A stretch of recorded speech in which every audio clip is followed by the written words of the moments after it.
I introduce somebody who genuinely needs no introduction, Anujita Jain, agency leader, Alchemist.wise and co-founder Earthwise. A huge round of applause, ladies and gentlemen, for her as she comes over here with her presentation. Thank you so much, and I pass it over to you. I know it's late, and I came before the introduction was over, just to make it short. Enough with the introductions, right? So I'll just wait for the presentation to come in, and then I'll talk about us and what we do as well. Can I have the presentation, please? Okay. So we are Earthwise, and after this wonderful day, and I heard a couple of the panels, and I of course heard a couple of sessions as well, all very solidly speaking about solutions that matter. What we've come here is not with a solution. We don't have any solution. We're not the experts for that at all. We have something else, and if I have the solution for the PPT, then I can get move my way on to this. Okay, yeah. So here we are. Earthwise is a green marketing solution, and I do know I stand between you and the awards, so I'm going to try and make it very crisp, very short, and hopefully somewhere engaging as well. So here goes. What we are trying to do through this platform is talk to brands about the green ocean of opportunity that lies. And I know this particular forum requires no introduction to what this green ocean of opportunity actually is. Most companies, most consumer brands or brands, they have two kinds of business strategy that they are talking about. Depending on which category they are into, there could be something called red ocean strategy, where they compete for the existing demand that exists in that category. The others could be all about creating the blue ocean of opportunity, which is all about creating new demand. The green ocean of opportunity is not so much spoken about yet. However, key white papers, etc., are already starting to do that. Now let's try and understand what that is. We see it almost centered between these strategies or almost engulfing them. We have some people who agree with us. They are noteworthy names, Harvard Business School. I'm going to just quote a couple of lines from there to tell you about that. So it's the creation of virgin market space by reconnecting with customers' core value. It's also about emphasizing creativity with a focus on unmet customer desires, where businesses may grow in a way that's both more socially and environmentally responsible. And these are mainstream businesses that we are talking about. So our platform is essentially talking about that, where the consumer is already ready and waiting for options with both intent and pocket. The last panel spoke about that in depth. The last lovely conversation was all about that, how young people are so much more aware, maybe even climate conscious, climate anxious about this. So definitely there are audiences willing to spend more to be sustainable and waiting for options. Then before we started this platform, and we started this just about a month back, we also tried to explore how many categories globally are really exploring their green side when they are marketing themselves. We couldn't find many that have not gone green yet, surprisingly. We even laid a bet on our social media platforms to ask people if they could find a category that had not gone green yet. However, wait for this. Are enough brands marketing their green side though? And that's where the real question lies. Not really. Globally, there are some wonderful case studies that are there, but the wave is headed our way. In India, there are these lovely boutique, small niche companies that are making efforts, but not the large, big ones. Even the global companies that are there, like Starbucks or McDonald's, they're not making such great waves in the Indian market yet. However, like I said, this is headed, and I think we've spent a day discussing only the opportunity that lies for brands to start talking to green or pro-earth customers. And just like smartphones, just like social media, and just like AI now, It's going to be an avalanche. It's just going to be around us very, very soon before we know it, where we won't have a discussion with just maybe 100 or 200 people right here, but far larger audiences involved in those conversations. That's what Earthwise talks about. Green marketing for us is about consistent, authentic, and most importantly, demonstrated commitment to sustainability. Not sporadic, just one little ad done somewhere. Not in the corner of the internet, which is about doing an initiative, making a video and just posting it on YouTube, doing nothing to promote it. And not in the corner of your ad with an icon which looks like a tree. No, that's not what commitment is to the sustainability initiative. I have water falling over me. Wow, that's a sign of good things, right? So, green marketing is where we personally found our ikigai. I will take a second to speak about what my background is. I've spent the last 15 years running an agency, and that's a commercial agency. We're the largest agency in real estate. Alchemist is the name. So we work with a lot of real estate clients. That's what our main reason to be is. And that's why I'm here as well from the perspective of Realty Plus. However, lately, what we have tried to do and wanted to do is use our marketing expertise. That's what we understand. That's where we find joy. How do we put it to good use? How do we create a platform that also contributes back somewhere? So hence the ikigai about what we love doing, what you can be paid for, hopefully, what we are good at, and what the world needs as well. So Earthwise is a platform that spotlights marketing with a purpose. It's currently on Instagram and on LinkedIn. If you look for these handles, you can follow us as well and promote it further. Okay? It's only on social media at this point. Of course, there's a website as well, and I'll tell you why. The whole point of Earthwise was, can we create platforms and can we create content that is easy to consume, relatable, something that comes in the organic feed of people and makes them curious about, what was that I just saw? I want to know more about it. Content that will take the message of sustainability deeper, so basically at the local level as well, wider, to more audiences, and most importantly, mainstream. Can we make sustainability sexy, glamorous? Because when that happens, more monies are put behind it by brands. More serious efforts are taken by brands to do that. And that's the power that advertising or marketing can get to an initiative which only can mean good things for the world. So let's see what actually happens when brands find their green ocean in sustainability.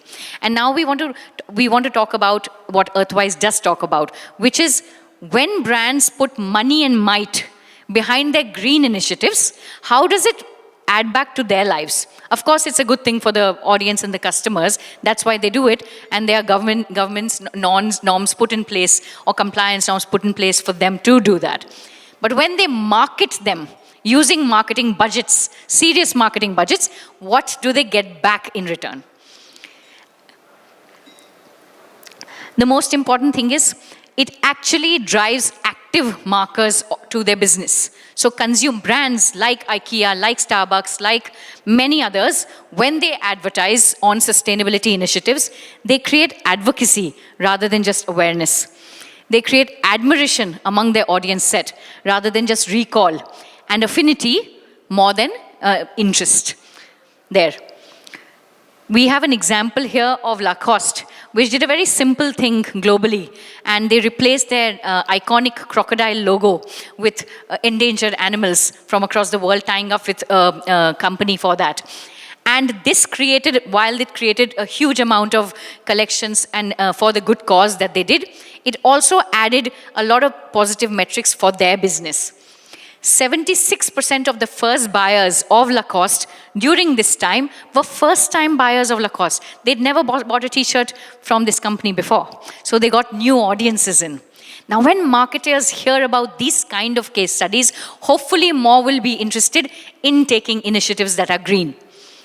25% jump on Instagram, 10x on Facebook, because that matters for brands, and 600,000 shares, which clearly demonstrates advocacy. So a lot of new audiences taking active steps because they went sustainable. We also feel that when brands take serious efforts in creating, in marketing their green campaigns, it creates ripples far beyond what you normally see, what two-way conversations are. Today you would have heard social media allows brands to talk to their audiences, and that's a two-way communication, unlike the print and outdoor kind of communication that was done earlier, which was one-way communication. Today, three-way communication is possible, and I'll tell you how. We know brand and consumer. And now it's the awam talking, the larger audiences. When basically an audience, a brand actually gets to doing this, far more people talk about it. My favorite example is this. Anybody follows Coldplay music here? I have one show of hand. Coldplay, oh, 2, 3, 4, many, oh, several. All right, thank you. So Coldplay is of course a band, right? And it's a band that appeals to my age, not younger people. And they recently released a sustainability report and took very serious measures about the touring that they did. So they went green, they took serious action, committed action, and released a sustainability report. Nobody was expecting them to do that. But when they did that, their entire industry, including bands like Swaratma, etc. in India, took notice, and they're taking steps now. They took thought leadership position in their industry. Nobody expects that to do them. And that's the ripples I'm talking about, which is they not only won a younger, newer fan base, because the young people do care, all data shows that they care about sustainability. They got new facets for social chatter, tons of earned PR, not everything was paid, just tons of that. And stature among peers, a much larger ecosystem was talking about them, and in positive ways. What also happens when brands in a category start doing sustainable marketing, symbiotic growth.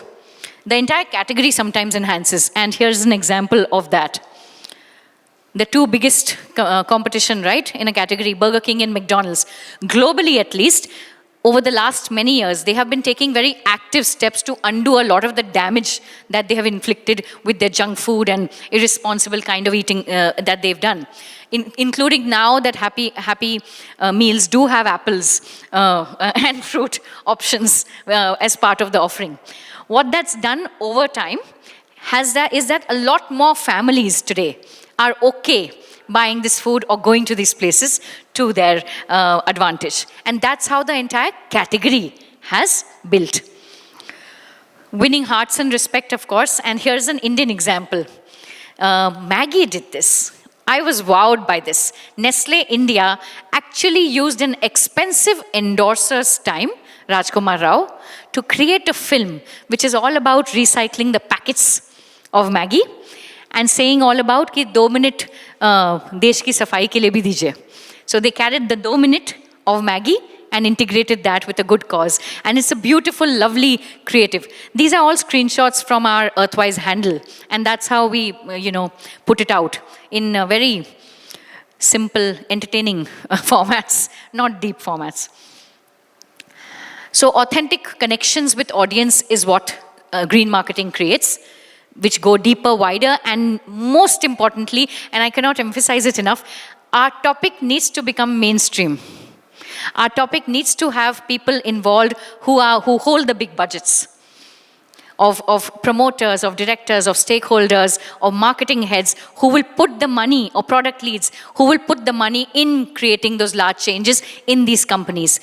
As the last panel did say, audiences are ready, they are taking the steps. We probably need to integrate more of sustainability in our lives.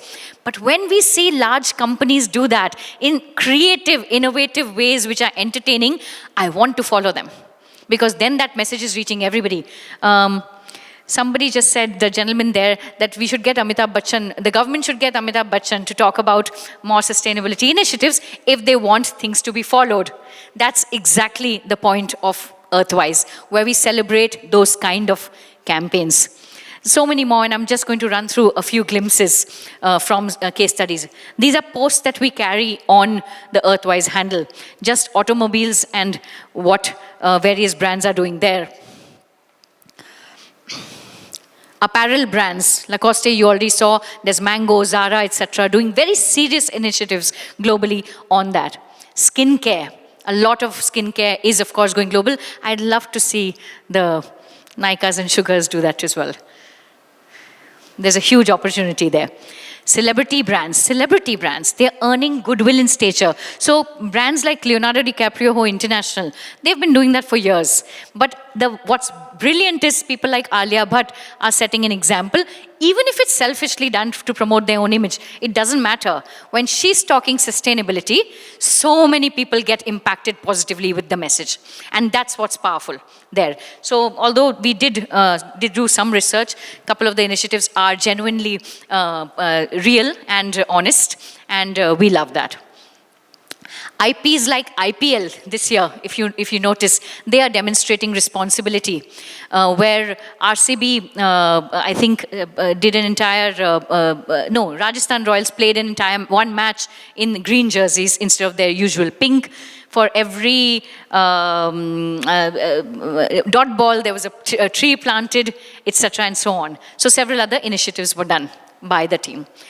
And so we think that the green wave is around the corner for brands. We believe the way to make it real and the way to make it very mainstream is to encourage more and more brands to spend money and might and creativity behind it. And that's what Earthwise's charter is. I'm Anujita Jain. I've stopped carrying cards from years. My little bit of that. It also allows me to make a statement and a conversation with many people around sustainability. When I say I don't have cards, that's a simple reason. This can be scanned if you want to reach me, and I'd love any questions that are there, and any comments as well. Does anybody have any question? Please feel free to ask. You don't get such stalwarts over here every day under one roof. So anybody wants to ask anything, please feel free to ask. Or if you feel like connecting offline, you can do that as well. I am sure she will be sharing her insights. But even if you don't have questions, you may please clap for her, I think, for this wonderful presentation. And I loved how detailed it was, right from, movie stars and everyone to cricketers and cricket teams. I think it was quite a detailed presentation. I loved this as well. Huh? Oh. Brilliant use of technology. Thank you. Thank you.